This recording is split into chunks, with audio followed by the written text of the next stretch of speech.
Good morning everyone, welcome back to my new blog. তোমরা সবাই কেমন আছো? আমি ভালো আছি। জাস্ট একটু আগে ঘুম থেকে উঠলাম, দেখো বাইরের রোদটা কি ঝলমল করছে। কাল যতটা মেঘ ছিল আজ ততটাই রোদ। আমার চাটা ফুটে গেছে, আমি নামিয়ে নিই। ওদিকে দেখি ফ্রিজ দিয়ে মাছটা বার করিয়ে দিই। দেখি চিংড়ি মাছটা বার করালাম, জলে দিয়ে দিলাম, বরফটা ততক্ষণ ছাড়ুক, ওই চাটাও খেয়ে নিই।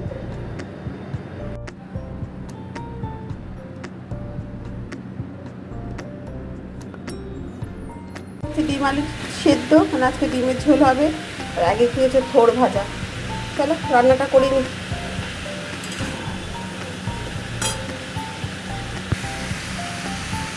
দুধগুলো এই সবে দিয়ে গেল, ফ্রিজে তুলে নিই।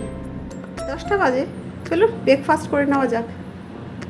আজ আমার ব্রেকফাস্টে আছে পরোটা, আছে একটা মিষ্টি, আছে 1 কাপ চা। চিংড়ি মাছ ভাতে দেবো, তার জন্য চিংড়ি মাছটা ভালো করে ধুয়ে নুন হলুদ মাখিয়ে রেখেছি। এখানে সাদা সর্ষে, কালো সর্ষে, পোস্ত, দুটো কাজু বাদাম ভিজিয়ে রেখেছি, আর আছে নারকেল। মশলাগুলো আমি মিক্সিতে পেস্ট করে নেব, তারপর আমি তোমার সাথে শেয়ার করবো আমি কীভাবে রান্নাটা করলাম। ভাত, আর এদিকে হচ্ছে ডিমের ঝোল আমার হয়ে গেছে, এই জাস্ট নামিয়ে নেবো। চিন আমার পরিষ্কার হয়ে গেছে, এবার যাবো আমি স্নানে। আমার লাঞ্চের মেনুতে কী আছে? লাঞ্চের মেনুতে আছে ভাত, আছে থারকুন পাতা বাটা, থোড় ভাজা, চিংড়ি মাছ ভাজা, আছে ডিমের কারি, আছে চিংড়ি মাছ ভাপা। তোমরা সবাই লাঞ্চে কী খেলে কমেন্ট করে জানিও।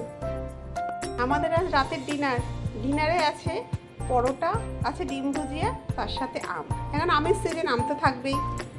এই হচ্ছে আমাদের খাবার আজকে। আপনারা কে খেলেন অবশ্যই জানাবেন। ভিডিওটা আমি এখানেই শেষ করছি। ভালো লাগলে একটা লাইক করবেন, কমেন্ট, শেয়ার, ফলো করতে ভুলবেন না। ভালো থাকবেন, সুস্থ